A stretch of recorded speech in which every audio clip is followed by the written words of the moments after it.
بسم اللہ الرحمن الرحیم۔ السلام علیکم ورحمۃ اللہ وبرکاتہ۔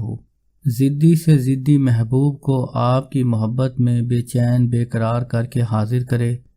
اگر کسی کی بیوی ناراض ہو کر چلی گئی ہو، یا شوہر بیوی کو لینے نہیں آتا ہو، یا کسی رشتہ داروں میں ناراضگی ہو، تو آپ یہ عمل کر سکتے ہیں۔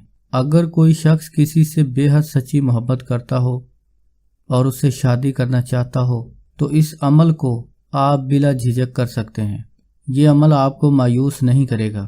اس عمل کی برکت سے انشاءاللہ ضدی سے ضدی محبوب بے چین بے قرار ہو کر آپ کے قدموں میں ہوگا۔ یہ عمل آپ جمعرات یا اتوار کے دن عشاء کی نماز کے بعد 103 مرتبہ باوضو حالت میں پڑھیں۔ عمل پڑھنے سے پہلے اول آخر درود ابراہیمی یا کوئی سا بھی درود پاک پڑھ لیں۔ درود پاک 3 یا 7 مرتبہ 11 مرتبہ آپ پڑھ سکتے ہیں، اور یہ عمل 103 مرتبہ پڑھیں۔ بسم اللہ الرحمن الرحیم۔ اللہم ربی جبرائیل علیہ السلام و میکائیل علیہ السلام و اسرائیل علیہ السلام و اسرافیل علیہ السلام و رب الملائکۃ المقربون و رب الجن والانس والشیاطین و عاطف قلبی محبت فلاں بن فلاں، یہاں پر مطلوب کا اور اس کی والدہ کا نام لیں۔ الحب فلاں بن فلاں، یہاں پر طالب اپنا اور اپنی والدہ کا نام لے۔ الاجل الاجل الاجل، الساعت الساعت الساعت، الواحہ الواحہ الواحہ۔ عشاء کی نماز پڑھنے کے بعد آپ باوضو حالت میں یہ عمل 103 مرتبہ پڑھیں۔ عمل پڑھنے کے بعد آپ مطلوب کی تصویر پر بھی پھونک مار سکتے ہیں۔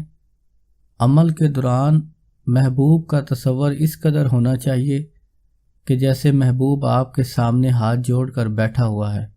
یہ عمل آپ 3، 7 یا 21 دن لگاتار جاری رکھیں۔ عورتیں اپنے خاص دنوں میں یہ عمل نہ کریں۔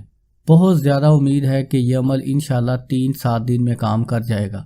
اگر خدا نخواستہ 3-7 یوم میں کام نہ ہو تو عمل سے مایوس نہ ہوں۔ یہ عمل بہت ہی لاجواب عمل ہے۔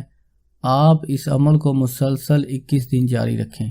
کسی بھی مقصد کو، کسی بھی قیمتی چیز کو حاصل کرنے کے لیے محنت بھی ضروری ہوتی ہے۔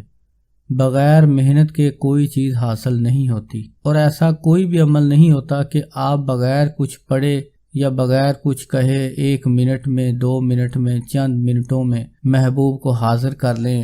یہ وہ اس طرح کا کچھ بھی نہیں ہوتا۔ عمل میں بہترین محنت کرنی پڑتی ہے، اور پھر جا کے اس کا نتیجہ برآمد ہوتا ہے۔ آپ جتنی زیادہ محنت کریں گے آپ کو اتنا ہی زیادہ اچھا پھل ملے گا۔